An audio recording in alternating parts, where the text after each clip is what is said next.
Yes, hope you are doing fine wherever you're following us from. My name is John Bosco and I'm coming to you from the outskirts of Migori town. I'm taking an evening walk and I felt it wise to walk around to a nearby clients who have been purchasing a lot from us and for whom we've been working. And if you may recall, there was a client called Abuto, whom we visited his farm and we did fruit trees and we advised on how he was to work out his fence. And so today I'm just getting there to check on how is the progress of everything. Yeah, so as I take a walk through the farms, people are cultivating farms and around every home here, most of these homes, they have already harvested. I'm seeing something so funny. This little bull wants to, it feels so provoked.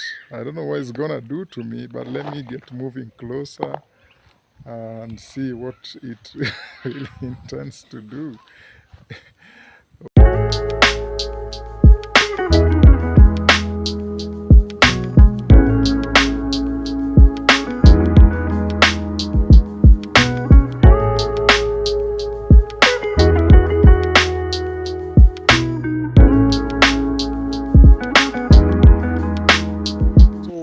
Right inside his yard, and there's a lot of difference here because as you check there, already some construction is ongoing, and here is his gate. He has made a makeshift gate and I'm getting to move closer and closer to the garden. I think I'll start from the garden here to check on the plants that we had set up in this garden.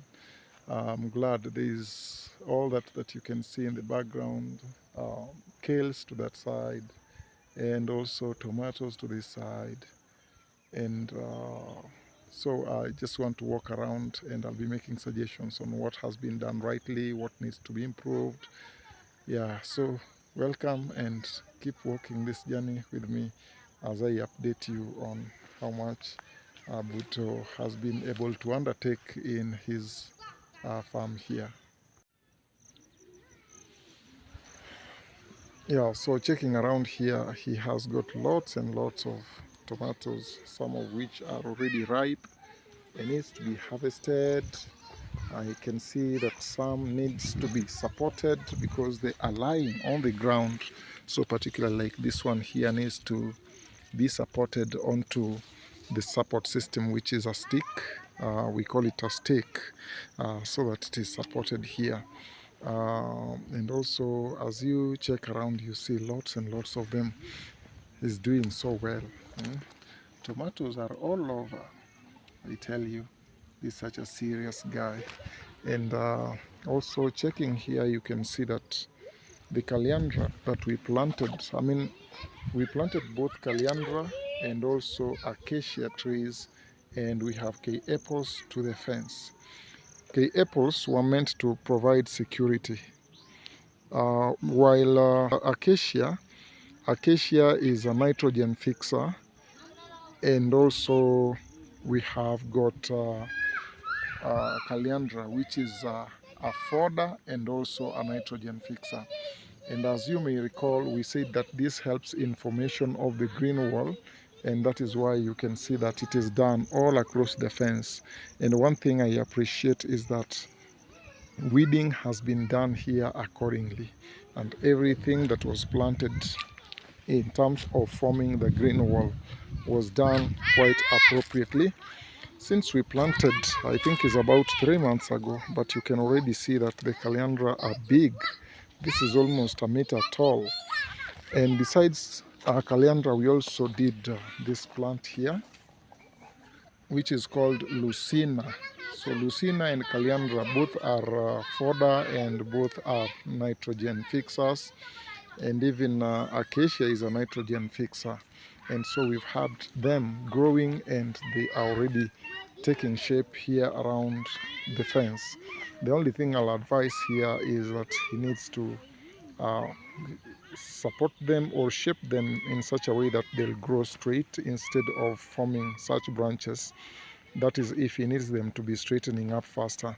But if he can be patient as well, it will still be growing vertically instead of lying down horizontally the way it seems to be doing. But all is fine here, as you can see. And this is what has been done all around the fence.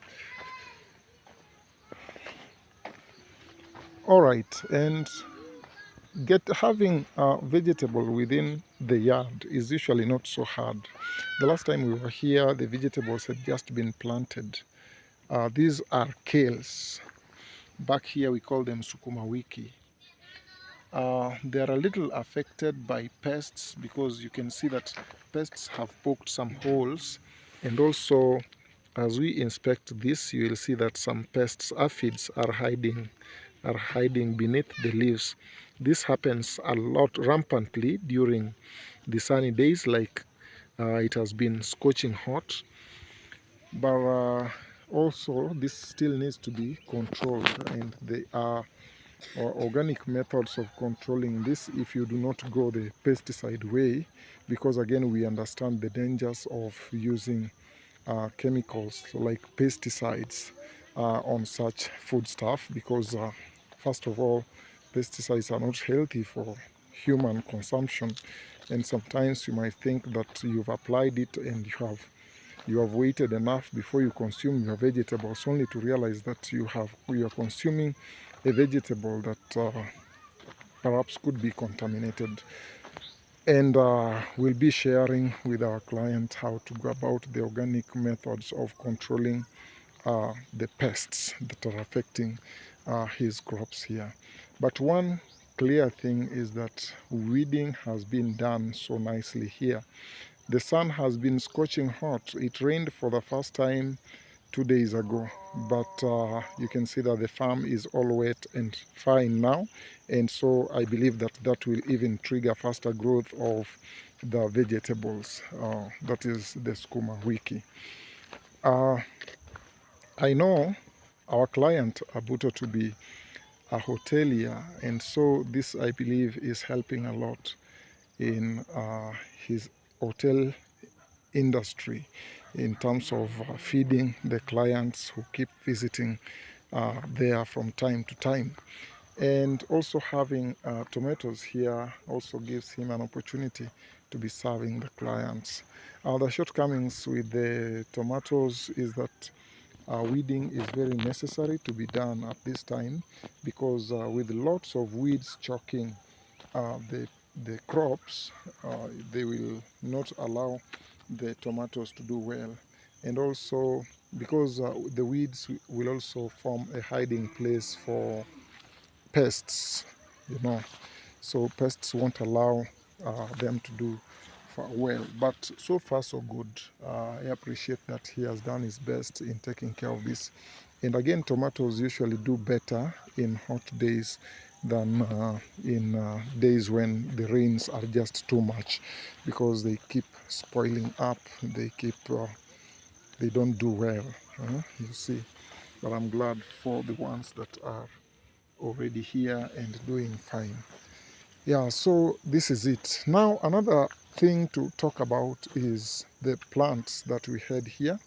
We can see that this is an apple tree that we planted, uh, and it is also a little bit choked in weeds, so we're gonna advise our client that weeding be done, because as you can see, these holes that you see on the leaves are an indication that some pests could be feeding on the leaves to this apple tree.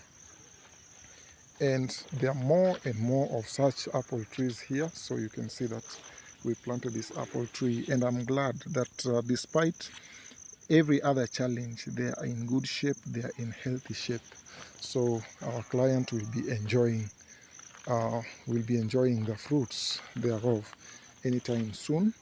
And the same happens to this other apple tree. So I'm walking around to see how the fruit trees we planted are progressing. And now there is this one, which is a grafted orange tree. But I'm now establishing that since it was grafted, we have got it is forming some branches at the rootstock. Now, these branches that form at the rootstock normally interfere with the growth of the fruit tree, because as you can see, this was a pixie orange that was grafted here. But now as you check down here, you can see that this has got thorns on it. And most likely this was a lemon that formed the rootstock. So I'll have to cut off some of most of these other branches that are developing below the graft, because it was grafted at this point. So anything that is below it is wild and shouldn't be allowed, because the moment they are allowed to grow, they will affect the development of the one that was grafted, and it won't allow this one to grow better. And then again, this normally grow more rampantly because they are originally from the main the main rootstock, unlike the one that was grafted on top. But we're gonna take our time to cut them off. I was just talking to the caretaker and also advising the caretaker on how to go about the work of ensuring that the crops here are doing fine, and also showing him what is necessary to be done. But I'm glad that this place has been bushy, but they've done lots of slashing, and the side to my background here is not yet slashed, but he informs me that they are in a process of clearing it up so that they extend most of what they are doing here to see that they have as adequate crops as possible, because this is their food forest. And so this food forest will be helping generate some income for their household, and also will be a source of food. That's why you see they already have tomatoes here, and I'm told there are plans for onions, and there are also plans for more other vegetables besides the ones that we are seeing there. As you check around here, this particular fruit tree has been lying in the bush for a long time, but gladly they have already done some weeding, and it is now in a clear state.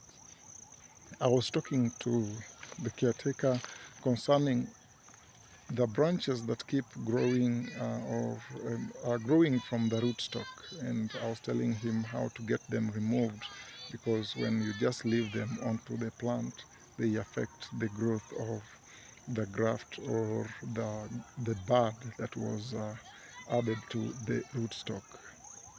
Yeah, so that is it. And also away from the farm, uh, there is a construction that is ongoing here, and we look forward to being involved in the landscaping and beautification of the home right after that construction will have been accomplished.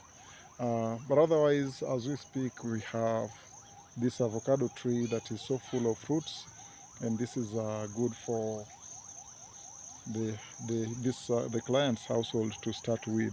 They can already start treating this as an available fruit, and I've not had a taste of the same, but I believe it should be a tasty one. It should be a nice one. And so that brings me to the end of this video. I look forward to catching up with you in our next video. I hope what I've shared is highly informative. In the comment section, I'll answer whatever question that is still could be lingering in your mind concerning the whole idea and the whole project. But I'm just so glad. Thanks for staying tuned to our channel, Joint Hands Green Life Trees. I still look forward to catching up with you in our other video, in our next video. Thank you so much for following. For now, I wish you the very best and I say bye-bye.